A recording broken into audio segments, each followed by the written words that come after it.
Welcome, everybody. This is the Better Golf Podcast with Jake Haime and Kevin Haime. How you doing? Doing Dad? great today. Episode 2. Episode 2. And we're recording Monday morning right after the Players, and excited to be doing so. You know, we chose to record Monday mornings exactly for a week like this. Yeah. Talk a little bit about the weekend tour and talk a little bit about emotional intelligence this week, and let's get going. What do you think of the Players? Yeah, well, that's where we have to go today with Pete Dye and the emotions of John Rahm yesterday and Rory McIlroy. And, you know, what do I think of the Players? I think, first of all, I'd like to say I think the PGA Tour do an incredible job of running an event. Even the rulings and everything seem, you know, I know there were a couple of issues yesterday. You know, if you're not following the rules like Webb Simpson, you get a penalty. But they do a really good job with all their details, and they run it professionally. And I think they deserve some credit, the PGA Tour. That golf course, you know, the old Pete Diabolical thing, and it's the ultimate test for the brain and the mush in between your ears, and that's why we want to talk about that as golf pros today. But the PGA Tour let the guys shoot a number, too. The greens were not that fast. The ball was holding. The rough was only 2.5 inches. The guys are hitting at 8 billion yards and yet 16 under 1. So there's a way to set up a golf course where you can really display talent. It doesn't have to be like Shinnecock where you can't keep a ball in the green and, you know, Phil Mickelson's one-handing the putt because it's going to go off the green and be ridiculous. I think the USGA and to a certain degree the PGA of America and the R&A can learn a little bit watching how the PGA Tour does things, because that is a show. Yeah, I do think, too, that the course was laying down the first couple of days pretty easily for those guys comparatively to how it was on the weekend. South wind, yeah. And it was still, you know, only 16 under in the grand scheme of things. But they got lucky with the weather on Thursday, Friday. It was a soft wind, a south wind, an easy wind there. It turned around to the north, and it was down in the 60s, and there was some wind. 17 was quite a challenge yesterday. Guys were, I think, did I hear Furyk punched a 7-iron or something? I mean, playing longer, we've been hearing lob wedges over the years, and that back right pin was fantastic. But even if not, like punchy 9-irons, that's a totally different hole with a crosswind and a punchy 9-iron with swirling winds than it is, you know, if it's sunny and 85 in May and you're just hitting your sand wedge to the middle of the green. Yeah, so, I find that hole a little silly.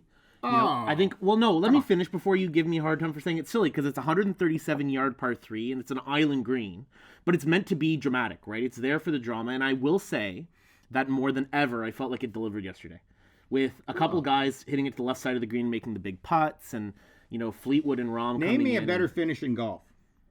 Oh, I'm not sure I can for watching golf. Yeah. And I agree. 16, it's a 17, stadium 18. course. They built the entire thing for watching golf. Totally. The PGA Tour has built all the TPC courses for the stadium concept, and yes, and that is part of the brilliance of the course. I completely agree with that. I don't mean the hole is silly in a bad way. I just mean I'm not sure if you had it anywhere else, people would think that's that great a hole. But for what it's meant for, it really delivered yesterday. And I enjoyed watching it more than I normally do. I get you. It's a little quirky. I mean, admittedly, Pete and Alice Dye designed it like that because they didn't have anything else to do. So it wasn't a stroke of brilliance. It was a stroke of desperation. But it does lead to incredible drama. I played that golf course. The entire golf course it's a strong Florida course until you hit 15. You know, I mean, I can't even remember number 6 in my mind and playing the holes. But I sure remember every shot I hit on 16, 17, and 18. Yeah, that's fair. I also haven't played it, so, you know, with a grain of salt, I'm just using it to watch it. It leaves an indelible memory with you, and the clubhouse is incredible. But anyway, you know, the only thing I have had a problem with this week is Rory McIlroy hit a 9-iron into a par 5 to finish that tournament, and you know, on 16. I mean, he hit it, I think, I either heard 341, 347. Yeah. God love him for doing that. Yeah. But I don't want guys hitting 9-irons into par 5s. And for that reason, as impressive as Rory's win was, I'm giving Jim Furyk the performance of the week. He was last in driving distance. Rory probably outdrove him by an average of 30 to 40 yards. He was third in proximity to the hole, and he hit a perfect putt on 17. The camera angle was so cool. They showed him in the background, and the ball was coming, and it should have finished right in the middle of the cup. It was a perfect putt. And then he birdied 18. and he Yeah, missed that a shorty 18 on was 15, I think. But I mean, he should have won that thing, and they made a lot of noise about. They made a lot of noise about his age. I don't think that's that relevant, especially on a course as brilliant as that, where long hitters have an advantage on certain holes. Short hitters who really control their golf ball have an advantage on other holes. You have to be a masterful chess player, a Bobby Fischer type chess player to get around that golf course. That's why we're going to talk about that stuff today. But, I mean, it was just a good event. It was a really good event. Good course, good conditions, well run, great performances. Okay, so I don't want to talk about this too long then, because I think it's been beaten to death. But it sounds like you love this tournament. The PGA is trying to tell us it's the fifth major. Do you think it's close? They're getting there. It's funny, the power of marketing. Huh? Now it's the players. You know, it's the Players' Championship. But if you notice, every time they talk about it, it's the players, like the Masters, right? Mm-hmm. I think that even gives us some... Don't think that every detail isn't thought of here. From the design of the course they and the hired stadium. an orchestra to do a new theme. Clearly, they're going for it. But well, and have been all along. And how many times do we hear on tour about the FedEx Cup and how important that is, right? The PGA Tour really like to control the conversation. I don't know. Who cares? I mean... well, PGA Tour cares. I know. I'm not saying that. Who cares if they called a fifth major, I'm saying. Ben Hogan only played in the Open Championship, I think, once. And yet they compare his major championship numbers, you know, to Tiger Woods. I do think it matters. Who cares? But it matters more in the modern metric. I mean, now players are ranked by their majors, right? I mean, players are frankly considered how many majors do they win, how do they win the Hall of Fame. Don't you think a little less now? I mean, Rory now has won, you know, World Golf Championships and the Players and the FedEx Cup and the majors, right? I noticed that last night. I noticed that they were talking about, you know, his wins so far are so spectacular, but what he's won. You know, he's won at Quail Hollow. He's won the Deutsche Bank. He's won at great courses in great events. And when you talk about a Hall of Fame career, I think that's coming into it. The majors are still number one. They're that pillar that everyone shoots for, the change your life dream. Okay, but last night when I saw a stat about Rory McIlroy having 15 wins, and, you know, so he has 15 wins now, and on 4 the PGA majors. Tour. On the PGA Tour and 4 majors. There's only 3 gentlemen to do that under 30. Tiger Woods, Jack Nicklaus, and Rory McIlroy. Yeah. The stat wasn't he has 15 wins, a Tour Championship, and 4 majors. It was he has 15 wins, including 4 majors. So I think, to a certain extent, the metric of what we consider a career is how many majors have they won, at least currently, especially after the whole thing of Tiger chasing Jack. Well, all you got to do is ask yourself this question. If he wins the Masters, will it be a bigger deal than winning the Players in the course? Yeah, of course it's yes. Anyway, I don't want to get too much into that. I want to talk about the architecture and the performances and the mental, you know, the mental and emotional chess match there. Yeah, that really popped up. But it was a very well-run tournament. I will give the PGA Tour credit for running a great event. You know, if you talk about Pete Dye and the design and everything, I think we get into the more interesting thing that we can bring to the table as golf pros, which is how should you play a golf course? You notice, too, and this is interesting. Yeah, because that reared its head yesterday. Hard. Big time. Did you see Rory McIlroy's hitting a cut now? I mean, I love the top tracer line on every shot. I mean, I think that's going to bring more people to the game. That top tracer line, I really think it makes the average Joe who's walking through a terminal at JFK and sees a TV with a bar and he sees that line there, he's more apt to stop and watch. Yeah, I even like it more on par 3s than I like it on the par 5s. Because seeing the guys, how they hit the driver is spectacular. I actually noticed it really for the first time at the Ryder Cup on 17, where the last day the pin was kind of tucked back right, and different guys were attacking it from different angles. Some trying to draw it into the slope, some trying to cut it off the slope. And it really, I was watching the top tracer. We're watching curling, you know, for us Canadians, where you hear the strategy and then you see what they're planning and see if they pull it off or not. And when you can see the ball curve, it's great. But my main point is, Rory's hitting a cut, 347 yards. And he's about 5'8", 150 pounds soaking wet. But used to be, I mean, I find it so ironic in golf that the goal of everybody is to hit a draw. And Jack Nicklaus hit a cut. Dustin Johnson cuts the ball. Freddie Couples cut the ball. Rory McIlroy has been working to cut the ball. Vijay Singh never wants... Golf pros do not want the ball to turn over. I would also put Brooks Koepka in that list, talking about big hitters today. And I would point out that since the comeback, Tiger has favored more of a fade, especially off the tee. Yeah, to keep it more in I would control. agree with that. Right. Well, so face rotation, when the golf club swings around you and the toe closes to hit that draw, that's extra grip roll and extra face rotation. And we've learned from Dustin Johnson and John Rahm with that bowed wrist at the top, hanging on to the face through impact is a very consistent way to play. Rory, I actually saw him on a, I don't know what I saw him on, but he was talking about that when he came out on tour. He's got that little squatty Jack Nicklaus use the turf and then drive up from it, right? Ground force dynamics. He's the king of it. Think of how tiny he is, and he's probably the best driver in the world right now. DJ's close. DJ's close. Number one. DJ's close, but I think he's the best driver in the world. But he was saying that when he came out on tour and was a younger player, he had a wider, higher hand kind of takeaway, and he'd squat and drop the club in. And I don't know if you remember watching specifically Congressional and when he won by 8 and at Kiawah Island. Yeah, of course. He was hitting towering draws, like big draws into the fairway. And he's been working at getting his backswing and his downswing more on the same shaft line to control the face more, to be a better and better player. And I think with today's technology, you won't remember this, but Lee Trevino didn't even play the Masters because back then when you hit the ball as far as we did, he was a left to right player, and there was such an advantage to be a right to left player at Augusta National, and he hit a low left to right shot. He didn't even bother playing in some of them, said he couldn't win. Yeah. Now, everybody hits a hard high cut. And there's something about today's equipment. The ball spins less, not just the club, but the ball. And so you get a little bit of that. You get a little bit of that falling to the right, but it's such a better shot than risking it running away on you to the left. I also think it is important to mention that, these guys are maybe having their club path move left at impact, which means they are technically, most people say, outside to in, out to in path is dangerous and bad.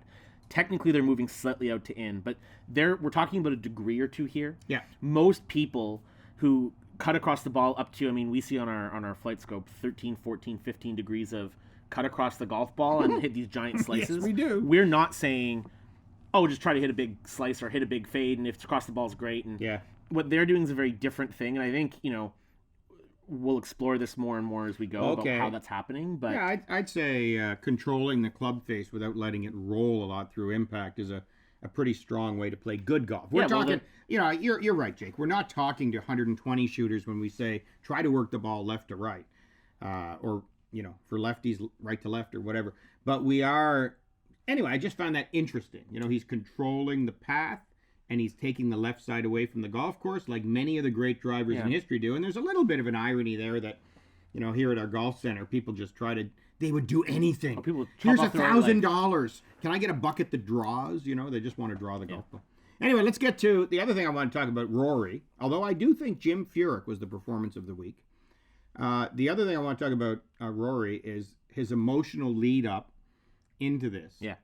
I laughed out loud last night when he told a little story to the guys on the Golf Channel after the event, and he talked about the fact that he asked them to mute the TV in the locker room. They were playing live from the pregame show, and he asked them to mute it. And, it's pretty well known that he doesn't really do the tweeting. His team tweet for him and stuff.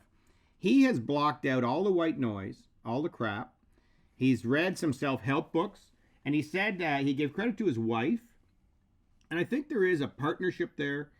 When a person gets married like that, has that person they can trust, who she doesn't love him because he's Rory McIlroy and she wants an autograph.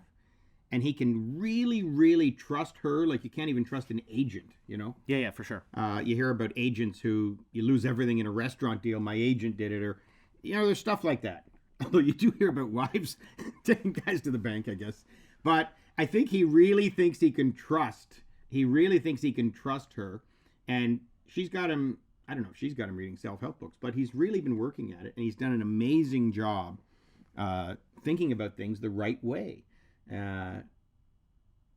6 top sixes or 5 top sixes this year? They kept trying and trying. Well, 6 in a row. So let's actually go. So here's the list. I wrote it down to make sure I remembered.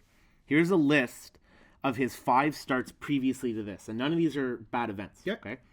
T4, T5, T4, second, and again, on that second, he was 5 shots ahead of anybody else, just he happened to be behind Dustin Johnson, who played out of his mind. Yeah. And then T6 last week, and then he wins this week. Yeah. And that includes a WGC, Bay Hill. I mean, these aren't bad events. You know, the topic that comes up to me, or what I think of with that, is how tough it is now to block out the white noise with podcasts and Twitter. And, you know, Ben Hogan didn't have to deal with that. I mean, Ben Hogan might get one reporter, you know, with a little notepad asking him a question after he played.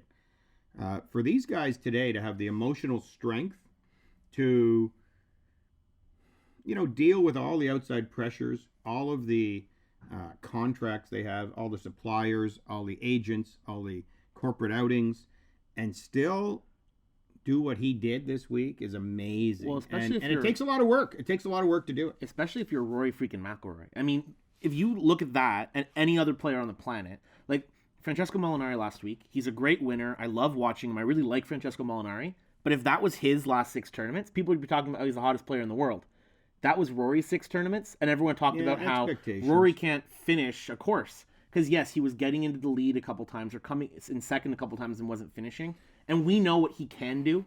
So when he doesn't do it, we're a little bit disappointed when we shouldn't be. If you ignore the white noise and you do what Rory's done, you put in the hard work, and you have advisors, including your wife or whoever it is, to give you great advice, and you work at staying in the moment and your emotional positivity, and you say the right things and you do the right things, you'll get out of it. But in today's, my only point is, in today's world, it's hard to do that. Tommy Fleetwood is getting sucked or pulled by a rope back into that situation. He's now, you know, they were saying he's tied 210 on Saturday's scoring average, and he's had a chance at Bay Hill and had a chance this week. Yep. And all of a sudden, it's what's wrong with Tommy Fleetwood? Tommy Fleetwood can't close. Tommy Fleetwood. You know, the media we all, I guess, like to almost bring those guys down like that, or you need something interesting to talk about. But I think it's true, but like you said, I think we just need something interesting to talk about to a certain extent. I mean, clearly, not us. Coming out hot. No, those other talking heads, us golf pros, we know what we're talking about. No, but he's coming out hot. I mean, the same argument can be made about Ricky Fowler, right? He's really good at coming out hot. It's does he finish enough? I think, you know, Tommy Fleetwood clearly needs to go through a similar process to what Rory's going through. Rory just managed to pull it off this week of working on mental game, how to finish it off. But I don't think Tommy Fleetwood putting himself in these positions and then not finishing means he's having a problem. I mean, he's putting himself in the position. That's incredible golf. Yeah. He just needs to be there a few times. But it's up to him, Jake, to control the mush in between the ears now. Of course. And not turn that into a problem. And I think Rory, because he had this meteoric rise in his early 20s and did things again that only Tiger and Jack had done, and in a couple of cases that no one had done, you know, I think it gets you. And he's had to get out of that. The last few years, since he duck hooked that drive off number 10 at Augusta National, the squirrels have been up in the attic a little bit, and he's done an amazing job. And, you know, what this show is about, or is going to be about with the peak die concept and talking about Rory, is that if, you know, we talked last week about 7 silos: ball striking, short game, putting, fitness and energy, equipment, mental and emotional. And mental and emotional is the most important at the highest level, but it's really important for everyone. And this week we saw, between guys having to really think and flight their golf ball properly on a brilliant Pete Dye golf course, and the pressures from outside, you know, we just saw the difference between a guy who's thinking properly and controlling his emotions properly, and a John Rahm who just, I mean, he hit that weird shot at 11. You know, they were comparing him to Van de Velde in one thing I saw. I mean, come on. Oh, no. I mean, that's not Van de Veldian. No. But he let it derail him. And in golf, you've got to, you know, your emotions have to stay consistent. I don't want robots or drones out there, you know, or these machine-like type guys. You love to see the emotion, but you've got to get over it pretty quickly. You know, your brain releases chemicals when you have stress and anxiety, and if you can get yourself back in it in a few seconds, you're fine. Well, I think that's why fist pumping's okay. You can pump your fist and get all kinds of energy, as long as then you realize that, okay, that was there. Now I'm on the next tee. Go through your routine and get going again. Yeah, I think if you look at because I do agree that Tommy Fleetwood isn't performing as well as he could be on the weekends, but I don't think he's an example of doing that negatively. I just think he's working through getting that done. But I think if you do look at Rory McIlroy this week versus Jon Rahm this week, we can learn something from that. And it's number one is resilience, and how do you handle that, right? So resilience, what we mean in golf when we say resilience, is the ability to block out external factors, block out the negative, and come back from something going wrong, whether it's luck or a bad shot or whatever have it be. You know, I said we were watching at the golf center yesterday, the end of the Players, and Teru, who's another one of the teaching pros here, was passing through, and Rory blocked a 6-footer, I believe, or a 5-footer on, what was it? I guess it would have been 14, I think, or 14, and he blocks it out, miss awful putt. Next hole he comes up. He's now got to make a birdie putt to tie Furyk at 15 under. And I turned to Trey and said, if Rory makes this, the tournament's done. Because if he misses this one, he'll birdie 16, but how's he going to come in from there? He made it, and lo and behold, he won. Well, right? Goody for you, but there's a lot of golf left, and Jim Furyk almost beat him. But anyway, I get what you're saying, but you've got to get out of that rhythm. Every shot is its own shot. You prepare for the shot, you plan the shot, you try to execute the shot. Well, that's what I'm leading into. Then you erase it from the blackboard and you move on to the next shot. So that's what I'm leading into. So then what ended up happening is after the round, they're interviewing Rory, and one of the first things he says is, look, I've been struggling on the weekends, and I've been working on trying to take things one shot at a time and get over that and just play good golf, and it worked out this week. You counter that, and clearly he was able to do that because he makes an awful putt, comes back, makes an 11-footer on the next hole for birdie, ends up winning the tournament. You contrast that with Jon Rahm, who gets in a bunker on 11 on the left side of the fairway, trying to hook it around trees in a counter wind, 220 over water, and hits a bad shot, drops an F-bomb, and clearly gets derailed. You know what, though, Jake? I don't like the F-bomb, but I don't even mind the F-bomb. I don't mind making a bad decision. It's not perfection. It's so easy to sit back, and hindsight is 20/20, and if he'd have just hit it out to the right, he'd have won, and the problem is he let it derail him. Well, that's what I'm saying. Right? That's what I'm saying is the difference is, because I'm not sure him making that decision was any worse than Rory blocking a 5-foot putt and not making par. Listen, I have an announcement for everybody. Golf is really hard, and you're never going to hit them all well or make all good decisions. That's the game. It's like life. You're going to do stupid things that you need forgiveness for in life, and you're going to be lazy, and you're going to have bad judgment, and all of those things. And it's how you react from them that's so important. It's understanding yourself, having self-awareness, and it's staying positive on the course, and it's having resilience. All of those things are so important. Rahm's problem is he's not mature enough to play. I would call this the ultimate test. So, I've been saying for so long now that golf is really about controlling ball flight and trajectory. And to 90% of listeners, they buy a new driver at a superstore and they just want to not slice it so much and maybe looking for the secret of the game isn't really about that. If you can hit a low cut exactly the same every time, like Bruce Litsky used to hit, or even a high draw, whatever, if you can control your body motion, control the club face, put the right amount of trajectory and face angle into the golf ball, you win. And look at Jim Furyk. I mean, a great example. He's won $70 million. And it's his resilience and his toughness and his game plans and the great tactician that he is that has caused that. And, whether or not you can hit it like Jon Rahm or not, you need that. And especially at this golf course. We saw that this week. This golf course is about ball control. And, if you even look at the 17th green, which you shouldn't call gimmicky, because I think I didn't call it gimmicky, the hole's a little silly. But there's 3 quadrants. Well, they're not quadrants. What the hell? They're not quadrants. Then there's 3 parts to that green for 3 pins. It was designed for a tournament, and each one requires something completely different. And if the guys who are running the event can put it in the right spots with the right winds, it becomes incredibly strategic, right? By the way, just for a second, can we mention how amazingly fun it was to watch Eddie Pepperell make that crazy putt and then... Yeah, and Johnny Vegas, too. Right after. I mean, that was wild. I couldn't believe when Johnny... Someone said last night, better than all. The better than most putt Johnny Yeah. Vegas was better than all. He was 73 feet or something. When he hit it there, you literally couldn't be farther from the pin. What'd you think of, let's talk strategy for a second, of both Rahm and Fleetwood dumping it right end of tournament? So there's two ways to look at that. They're going for it. They don't care about being second. They want to win. They're taking dead aim. Jack Nicklaus would probably tell them, you hit a little fade off the middle of the green and you're still in the event. Even if you lip out, you can still sink your second shot in 18. Fleetwood isn't in the event if he doesn't birdie that and he's trying to make it guaranteed. I have So no what problem do with you Tommy think? Fleetwood Are you doing okay with it? it. In that case, yes. Normally, I would say if you don't believe that you have at least an 80% chance to pull something off, then you probably shouldn't do it.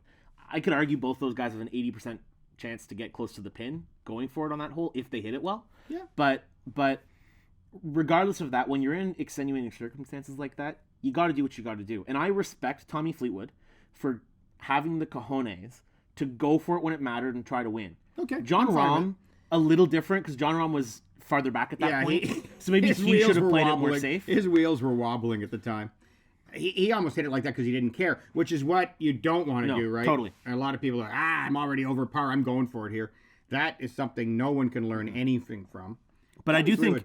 Isn't it amazing the amount of money they're playing for now? 2-point-something million for the winner. Where I was laughing wherever I was watching with Fleetwood on the last hole. He had this 5-footer, and it was probably a $300,000 putt. Wow. It's for a Lamborghini. Like, I would poop my pants if someone said to me, this is for a Lamborghini, or, these guys block the money out. The money's not important. It's all about the win. And I'm a little more Nicklaus-like. I'm a little more strategic. I can't help it. We coach elite juniors and players, and Nicklaus built a career, the most outstanding career, in golf, hitting it to the middle of the pin or the middle of the green and moving the ball towards the flag. Well, Tiger does that too. Let's make that point. Keeping it in play, letting everyone else make mistakes, and just outlasting. It's like a game of Survivor for Nicklaus. Yeah, I typically do agree. I think for most of us, especially most golfers, that's the strategic, smart way to play golf, right? Play a little more safe. Don't get suckered in going for pins. Be careful about how you play the game, and you'll probably end up shooting a lot better. There's something to be said about hitting to the middle of the green, two-putting and parring every hole, right? But I just think in that situation... No, hang on. Easy, cowboy. There's a good teaching moment here that if you hit it to the middle of every green, you've never got more than like a 25-foot putt to any hole. So you're not just hit to the middle two-putt and shoot 74. The point is, in many times, that's the smartest shot, not just the safest shot. So no, I agree. I'm not saying it's the safe one, just bail out every time. But anyway, let's get to the EI stuff. I do want to say one thing, though. None of what we've talked about was my favorite moment of the week. I love Furyk. I love Rory. It was so much good stuff. My favorite moment of the week was Brooks Koepka's press conference. Yeah. And they asked Brooks what he works on. Now, they're showing everybody on the range warming up, and Dustin Johnson has the TrackMan in behind him. And, Spieth has the video going with the coach and the pointing at the screen. And Justin Rose is out there with the alignment sticks and the camera with Sean Foley. And they asked Brooks Koepka. And Brooks gets that you play golf, right? And Jack Nicklaus had some wonderful things to say, too. If anyone, it'll be somewhere on YouTube. What Jack was talking about, too, he did a great interview on air and talked about the same thing, how you got to play golf, and that he never liked his coach even close. He said Jack Grout never came inside the ropes at an event. He'd go to Augusta, and Jack would get there a week early to practice, to warm up and have a game plan. Which I would argue Tiger Woods doesn't have enough game plan at these places. He's not playing enough. He plays 9 holes on Wednesday. Come on. Get out there and really work it out and work it. But Jack would say that Jack Grout would be up in the stands. And if Jack needed him, he'd go back to the edge of the stands, and Jack Grout would say, watch your ball position. Like something like that. Instead of the entourage. Anyway, Brooks Koepka. So they asked him what he's working on in his swing and everything. And you're expecting this ground force dynamics, grip roll, whatever. And he says, I just work on PGA. And he says, posture, grip, alignment, which I just love. PGA. So yeah. I remember Aaron Oberholzer came up here to Ottawa and won the Eagle Creek Classic on the Canadian Tour. And I was working with Aaron a little bit. He stayed at my house the next year. We got along really well. He won the event, but he said that. I mean, he grew up in California, and he said when he goes back to see his coach, all they work on is alignment, posture, and grip. Yeah, I don't think and he called it the holy trinity of golf. But I like the PGA thing. I don't think most people even realize that's a lot of what these guys are working on. I think people assume that once they figure it out once, they got it. But you got to stay on top of things. I mean, even at our level, it's the same thing, right? I work on those things more than anything, just in the mirror at the golf center while we're teaching, making sure we look proper. And we're teaching pros, so we have to. But if you stand really well over the ball and all your fundamentals are sound, and then you take the club away to waist high pretty well, you just keep going. Like, there's timing involved, but it's so important to stand over the ball. But I just laughed, and they said, do you have a TrackMan? He said, yeah, I used it once, and then my brother asked for it, so he's using it. Well, the other example, I mean, people talk about, DJ has a TrackMan behind him at all times, but he uses it 95% for distances. Like, he's heard him talk about it in interviews. He hits golf balls and makes sure that he checks the yardage on the shots, so he knows how far he's hitting it. Yeah, and you know what? He's not looking at path 2 minutes before he goes onto the tee. No, I would say that, though. I wouldn't mind always having it behind me, just for a reference. I may never even ask what it says one day if I'm hitting it well. Mm-hmm. But if I am feeling good and yet the ball's going a little left, and the things that you can look at and go, oh, I'm a little across the line. I must have a closed stance, or... Well, and you could figure a little something out, but it's a slippery. You have to play golf. You have to react to how you feel that day. Jack, again, not to talk too much about Jack Nicklaus constantly, but he used to say that he'd warm up, and if he was hitting a little fade that day, he'd play the fade. If he was hitting a little draw, he'd play the draw. Like, whatever his body gave him that day with timing, the body is coiling, winding, unwinding, the arms are swinging, everything's moving at 120 miles an hour, the club head. And if you can, you just take what the gods give you in the morning and you play with that. Anyway, PGA, I thought that was cool. And to relate that to this week, Rory McIlroy hit the range after struggling early in the round on Saturday and then pulling it together by the end, which he did on Sunday too. But he went to the range Saturday night, and they asked him what he was working on. And he said, all I'm working on is timing. He goes, my transition was getting a little quick. I just need to go out there and feel what it felt like to do it properly. My favorite ever quote of Rory McIlroy's is... he said, when my transition is slow, I try to make it slower. Yeah, I use that all the time. And that's when I hit the ball the best. Yeah. Okay, let's get to emotional intelligence then a little bit. So I think we are. I think we have been talking about it, but let's get into more specifics. Good point. Sure. Yeah, we talk about, first of all, the spiral. You talk about John Rahm a little bit. Let's use John to talk about that for sure. We talk about it, and brother, your uncle, Speck, brother John. I know I've never called him John in my life. Yeah, Speck. Anyway, brother John, and... does a lot of mental and emotional work, and obviously we do as well. But he's got a thing called an emotional spiral that we really like, and it's all about. It relates to all parts of your life, really, but it's about playing when you play golf.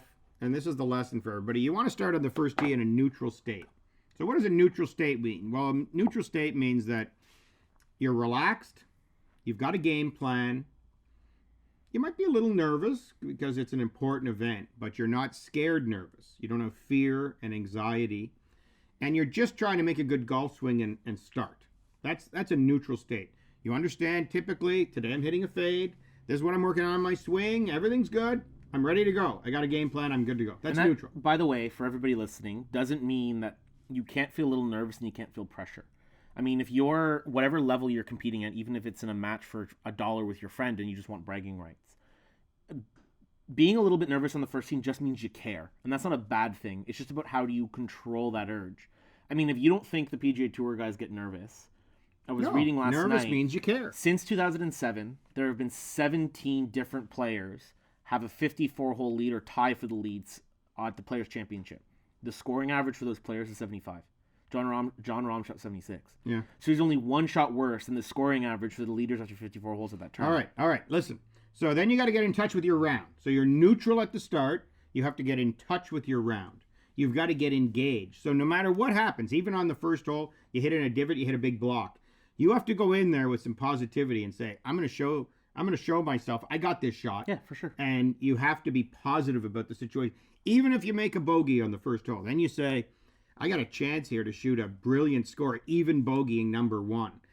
You have to engage yourself and get kind of in touch with your round. Get to know your body a little bit out there. Work on your pre-shot routine. keep your plan going, and be positive. And then once you get a little engaged, you start hitting a few good shots, you build some confidence. Once you've got some confidence, sometimes, and not all the times, magically you get in the zone. So you go from being in touch with your round, neutral on the tee, in touch, engaged, confident, in the zone. Those are your spirals going up. Mm-hmm. Yeah, assuming it's going well. Unfortunately, most people are in the downward half because they have hesitation, which is the first negative emotion state. Hesitant. And hesitant happens if you haven't prepared enough and you're a little nervous on the first hole. Mm-hmm. If you don't understand your swing enough, you've never taken lessons, or, you're a fish out of water. You don't know where that ball's going. Yep.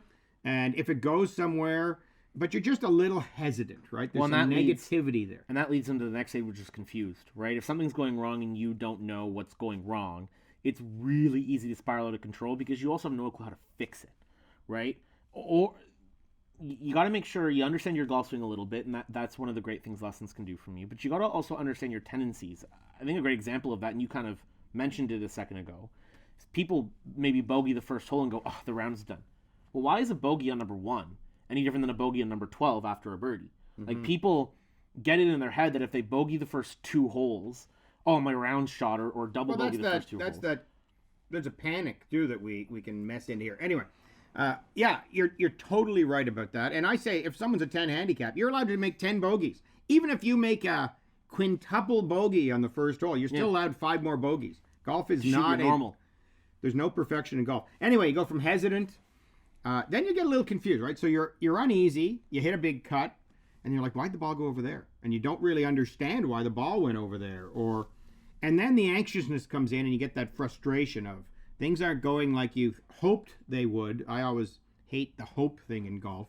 And you get frustrated, and then you get into anger and then depression. So at the bottom of the spiral, you've got hesitation, confusion, frustration, anger, depression. At the top, you've got, getting in touch, getting engaged, getting confident, and getting in the zone. And the one neat thing we tell people is you can't go from anger to in the zone. No. So this is what's wrong with Jon Rahm, right? When he gets angry, he's dropped down that emotional stepladder, and he doesn't have the ability right now, it doesn't seem like, and gee whiz, I mean, he'd give me 5 aside, so you got to be very careful about your soapbox when you're talking about these guys, but he doesn't seem to have that maturity. Well, he's struggling with it, to let it go right away. Yeah. And there's this chemical reaction that actually happens with emotions where your amygdala, which is your emotional little brain center of your brain, releases cortisol, these chemicals. It's all based on, guys running from a saber-toothed tiger. It's all fight or flight chemical reactions in your brain. And if you release those anxieties and those frustrations and those angers, that stuff swims around in you for a while, and you can't get rid of it. You never see someone going from slamming their club down to birdie, birdie, birdie. I mean, well, I can't say you've never seen it, but you know what I mean? So the thing we have to teach people, even if you get angry or frustrated, you got to let it go in 30 seconds before all those chemicals start swimming around in you, and you've got to turn around. But the more you can get engaged, those first few holes are so important. If you can get engaged in those first few holes, get a little confidence. Keep telling yourself, that was a pretty good shot, given the lie I had. Well, just keep doing the positive stuff and convincing yourself with self-talk that you're heading in the right direction. And don't ever let yourself go in the bottom half of the spiral. Yeah, right? That might actually, what you're saying at the end there was talking yourself in a positive manner might be the most important takeaway from all of that. Because as you're alluding to with the saber-tooth tiger discussion, I mean, humans are programmed. No, but we are. Freddie Flintstone. We are programmed to notice bad things. Because those of us who didn't got eaten by a bear or a saber-tooth tiger or whatever you want to use as your point, right? So we are inherently programmed to notice the bad and be more cautious about it to avoid issues. We tend to let the easy stuff shove off of us, right? We all have examples in our personal lives where someone gave us, social media happens all the time. 1,000 people say something nice about something you said. One person says something bad, and all you can focus on is the bad one, right? Big time. So, well, golfers, I remember bad shots. Totally. I mean, I've had some success in golf, but I still remember, I'm that type a little bit. I think people. Everybody is. Well, if you're a perfectionist too, if you're, I'll walk into work and you'll get mad at me because you spent 5 hours cleaning the tee line. I was like, how come you didn't do that? Right? I'm really bad at that. But you got to fight that in your golf. You've got to be positive. And one of the first things to do, Jake, getting out of the emotional spiral discussion, but we sure hope everyone learns from that, is all the competences you need that Jon Rahm doesn't have yet. And one is self-awareness. You've got to understand yourself. Okay, so and that's where Rory has come miles. I'm going to hold on Cowboy to you for a second because I don't think that's a fair statement because Jon Rahm is talking about how he's working on it. There's a difference so he can't between control it. Not having emotional... No, but there's self-awareness if you know you're doing it wrong but can't control it? 100% there is, because I would argue in my junior career, that happened to me several occasions. I knew what would get me nervous, and I would be on the golf course, it would start going wrong, and I'd feel it bubbling up, and I'd go, oh, it's happening to me again. I just didn't have the emotional maturity as a 14-year-old kid to get back into or not let myself go down the spiral. So expecting people to be perfect and saying, well, you're not self-aware if you can't control it, I don't think is a fair statement. How would you advise? Well, but if you are self-aware and you're doing all the prep steps and you're talking to yourself positively and you still fly off the handle, are you self-aware? Yes, yes, you're self-aware. You're just not necessarily good at controlling Very good at it. Right? Well, no, but there's a difference between self-awareness and resilience. Isn't it interesting, right? too, that Jon Rahm is, that Spaniard type, that fiery Spanish. I don't even know. I've never really looked at any of that. But Sergio's another great example of a guy who's, been his own worst enemy despite being an uber talent. And Seve, for all we adore Seve and how great he was, he said some crazy things on the golf course. I remember him fighting at the Ryder Cup with Paul Azinger and trying to trick guys and. I mean, the emotions were always right at the top with... I actually heard... Now, Alothobal, not so much. Alothobal was a ball control monster like a Jim Furyk. And not Cabrera Bello. I mean, we're not saying all Spaniards are hot, but... Yeah, interesting. The point that... the point I would say is it's not necessarily about not having self-awareness for Rahm. It's about a personality thing that he's having trouble getting over. Again, Rory clearly had the self-awareness to realize he's struggling on the weekend due to expectations on himself and the public. But it took him a while to get out of it still. Yeah. So the thing that most people got to take away from the point is that most of us don't have the self-awareness to pay attention to that, right? What Jon Rahm's doing right is Jon Rahm's recognizing it's a weakness and he's working at it. But he can't control it yet. It's because it's a process, right? The same thing we tell people when they take a golf swing lesson. We don't tell them to fix their PGA, their posture grip alignment, and expect them to go out and shoot 62 the next day. We say it's a process, it takes time. I mean, it might take Jon Rahm another 5 years. He might figure it out by the end of this year. We don't know. But so he has to learn a few things. I love the PGA. That makes me laugh every time I hear it because it's so good, and it's PGA, right? Golf, one of the statements I make all the time, golf is really about how you react to adversity. Yes. It's how you react to the bad shots. And when we talk to our coaching kids and anybody, everybody on tour averages 12 greens a day. I mean, you're going to miss 1/3 of the greens you hit at, even if you're a pro golfer. Yep. You're always going to hit bad shots. They talked about Rory, and if he could just get his wedge play going. Well, you know what, everybody? Everybody's got a weakness. Rory's the best driver maybe that's ever played the game. And maybe he just won't be the best wedge player. Brad Faxon's the best putter, but he couldn't strike the ball. He couldn't even carry Rory McIlroy's golden Nikes, I mean, everybody's got that, and you've got to accept that a little bit.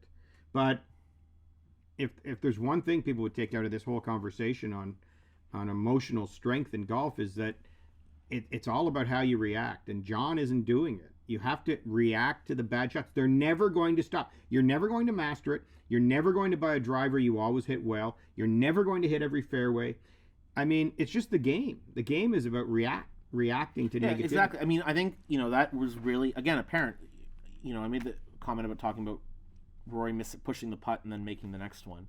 And then coming off the course saying, I'm just trying to take it one shot at a time. That's the right way to handle it, right? We can all learn from that. Well, Jon Rahm on the other side, when he tried to make that crazy shot on 11, dropped an F-bomb, said I was so confident about the decision before the caddy mentioned that I should do something else. And he just...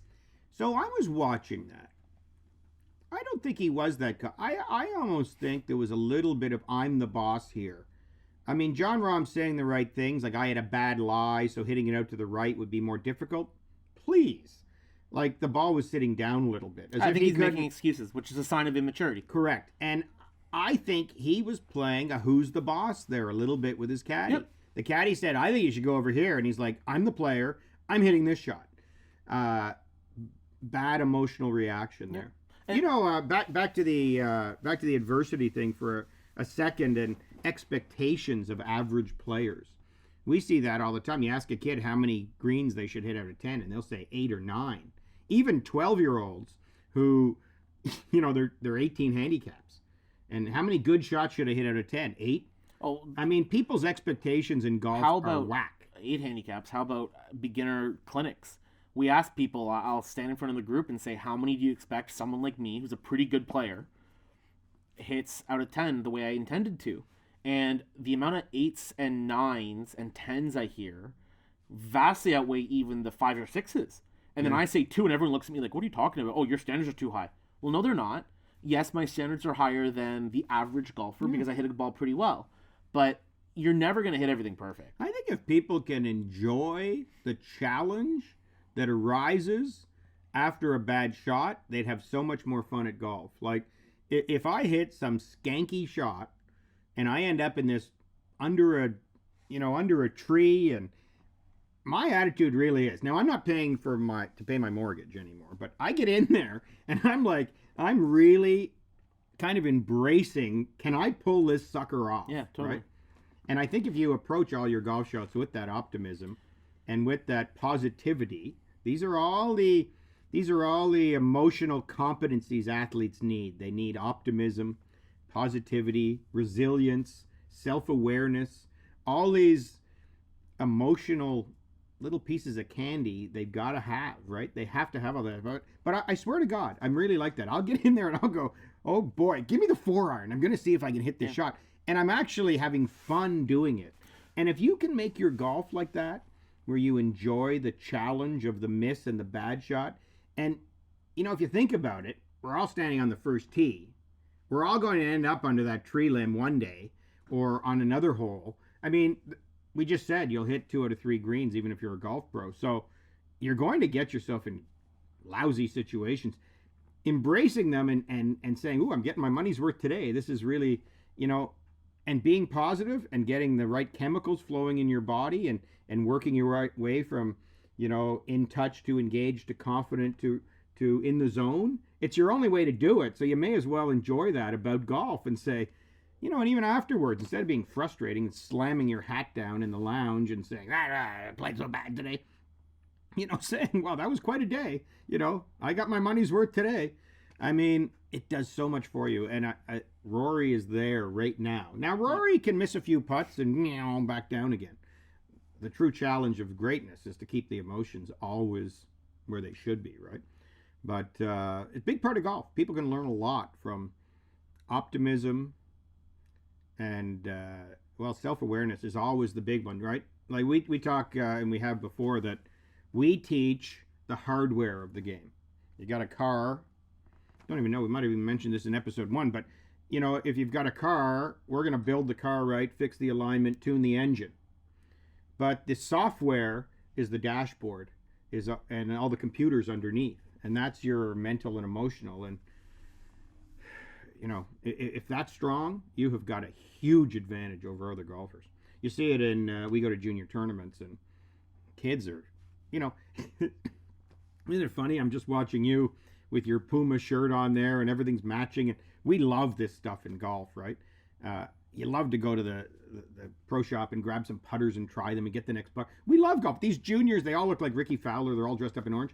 And then you go to a golf tournament, which is supposed to be an awesome experience for them. Yeah, that's miserable. And they're crying. Yeah. And they're screaming and swearing and slamming their clubs. And I'm going, someone's not explaining to them what the greatness of this game is as a challenge. Like they're just expecting something and getting something else, and it's destroying them. So I think one lesson to take away from that is every golfer on the planet needs to learn how to manage their expectations.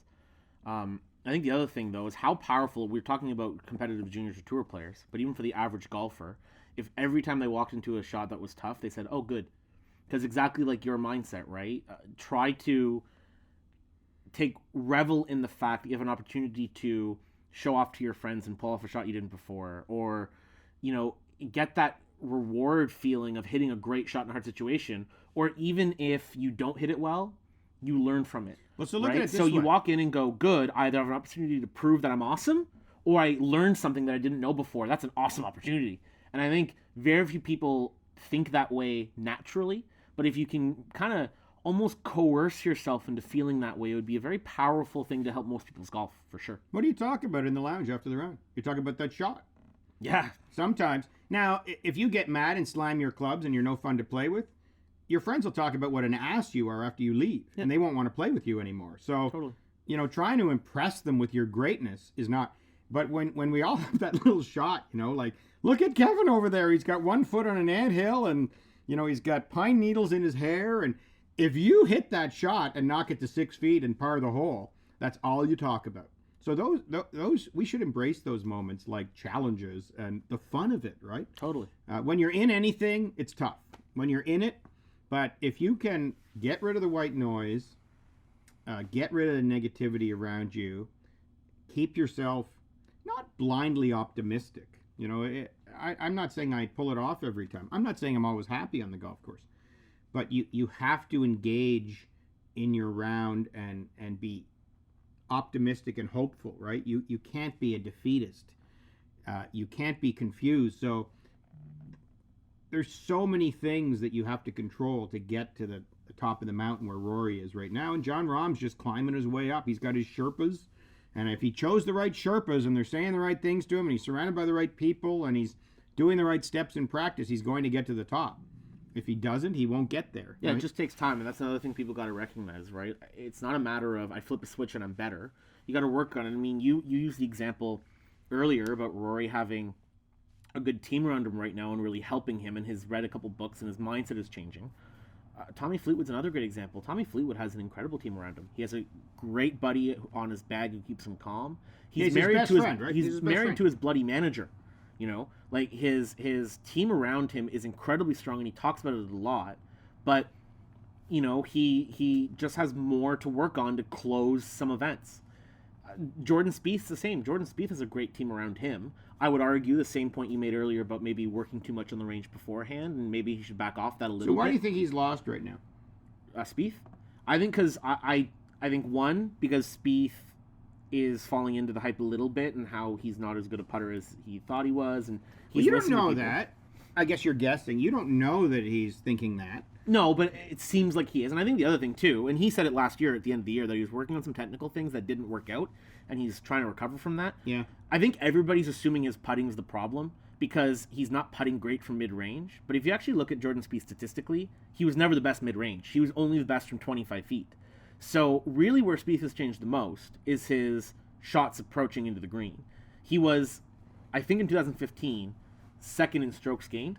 Or if he wasn't second, he was close to that in approach shots. Right now, he is way down on that list. And he's just technically struggling, and it's getting in his kitchen a little bit. So he has to figure out how to get out of his own kitchen. He's confused. I think oftentimes, from a teaching perspective, back to what we do, I think everybody needs lessons. You know, and I define these world coaches. They do not exemplify what the average person needs or what we do. I think those guys are too dependent sometimes. Back to the PGA thing with Brooks Koepka. You know, just work on your alignment, your grip. You know how to play the game. Come up with a game plan. Get really strong emotionally and mentally, and go get them, Tiger. When these guys are so dependent on changing this or that about their golf games, more times than not, you know, it can hurt them. And then the confusion happens because the changes they're committing to aren't working. And then the frustration. And here's our emotional spiral in life. And Jordan's it's not starting just on the off course, on the right? confused. Now, everybody else needs lessons because how do you get neutral on the first tee and engaged and in touch if you have no idea where the ball's going? Really hard. Or if you don't know why you slice it. So I can make two arguments, and I've had people tweet me back or text me that, you know, I shouldn't be saying that like I teach for a living, so how am I saying that the teacher shouldn't be on the tee with the guy? I mean, I, among anyone, should know how important it is, but there's teaching fundamentals to help people get the ball in the air, and to get them to understand the golf swing so that they can have a chance to hit the ball better and have fun at golf. And then there's fine-tuning a F1, a Formula One car, and trying to change its setup, especially the week of an event. They're very different things. I think the guys are too dependent on teachers and coaches. And, you know, we can name Nick Price from the last era and Nick Faldo, who made full changes and became world superstars with David Ledbetter. But we can name a lot of guys that David Ledbetter hasn't done well with. And, you know, it's really not on topic, but when you're a guy like Jordan Spieth, and I don't even know, had Tiger done what he did? I mean, after that year he won the 2 majors, he was so young, 3 majors, and he was so emotionally strong and everything on the course. And then you start changing your swing and everything, and boy, it's hard to keep the white noise out. I can drag it to our topic with the Rory McIlroy, how he's managing to do that today. Jordan is not managing to do that. No, he's struggling right now. You know, he's got the Under Armour commitments, I'm sure, tons of those. He's got agents and billions of dollars, and he doesn't have himself in that neutral state and in that engaged positivity. He's got himself in the frustration and the confusion. And you see it in him, right? I've always loved that about Jordan. I think he'll be back. I think he's a brilliant, 100%. a brilliant mind. Yeah.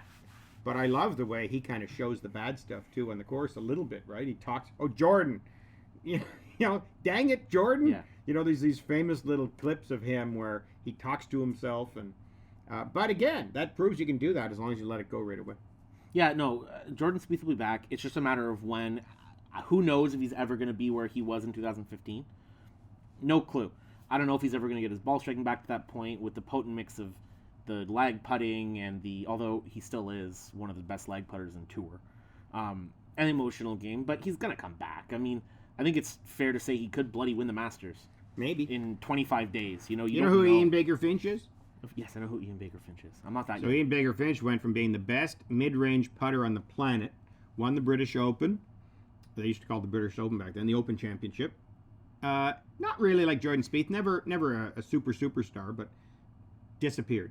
He played. He tried to have a comeback at St. Andrews. I also have to be careful because you hear a story and someone might have had it wrong, but I think this is right, and I might have been watching it, that he hit it out of bounds at St. Andrews on the left, which means he went across 1 and 18, hit it out of bounds and shot like 92 or something. You know, so it's not guaranteed you always come back. That's part of why we respect it and no, of course, idolize these guys. Jordan they could will. do something. I think he will too. Anyway, that's a good session today. That's a good session. So the 2 big main topics, if you have anything to add that you want to make sure you get in today about the Players' Championship or emotional intelligence, remember the spiral, everybody. Neutral on the tee, which means you need your toolbox full of understanding your swing and typically how you're going. You need to be warmed up. You need to have a game plan a little bit, ready to go. Gas in the engine, you know, the car's aligned, there's gas in the tank, everything's set. And then you got to get engaged in that thing and be really confident and positive and optimistic, and that keeps you in the top of the spiral. If you get a little confused early or even a little hesitation because you hit that first shot, you don't know why you topped it, and now that bottom of that spiral, you can live down there, and it's no place to live in golf. You even if you're hitting it badly, you have to engage and be optimistic about those shots. And then, you know, all those competencies you need. You have to understand yourself. You have to be self-aware. You have to be positive, optimistic. You have to have resilience. Golf is about reacting to the bad shots. And there's a lot of good lessons in that for average players, right, to play better. I mean, if you control the software, you can be a much, much better player. Yeah, I think just to finish off, I mean, we're here with a teaching podcast. I think so most would assume we'd start with the golf swing. Last week we started with the 7 silos of your golf being your swing, your short game, your putting, your equipment, your mental, strategic game, your emotional, which is really what we're diving into today, Yep. and then your health and fitness. They all make up a And golf. then today we're talking about, you know, the emotional. So I think most people would assume that if you're starting a teaching podcast, you got to start with the golf swing. And we're talking so much about this because it was so relevant for the players this week. But I think for most people, the biggest lesson to take away is that this is something that needs to be worked on, not only by the best players in the world. It's really easy to with these guys with mental coaches because they're high level athletes to understand why they work on it, but we have to too as normal golfers. And if you can take a little time to reflect on what gets you nervous on the golf course, what makes you angry, what gets you into that bottom half of the spiral, and to learn to deal with those situations better, it'll be so much easier to stay in the top half that you're probably going to be a better golfer without making a single swing change. And that doesn't mean that you shouldn't be changing your golf swing too, but this is a really important part of it. And like you said, the hardware and the software need to work together so things don't break down. Love it. Let's end there. Okay. Everybody can follow you on Kevin Haime on Twitter. Yeah, at Kevin Haime on Twitter. We've got some great tips on YouTube. We've got some Tip Tuesdays, we call them. We release them. We've got swing secrets. We're on Instagram as well with quick tips. So we're all over the place with different stuff. You and I having a good time, and we'll continue it this year. And I'm JK PGA, and I'm not tweeting nearly as much as you are, but I'm working on it. Get back on no, there. You're doing awesome. Good stuff.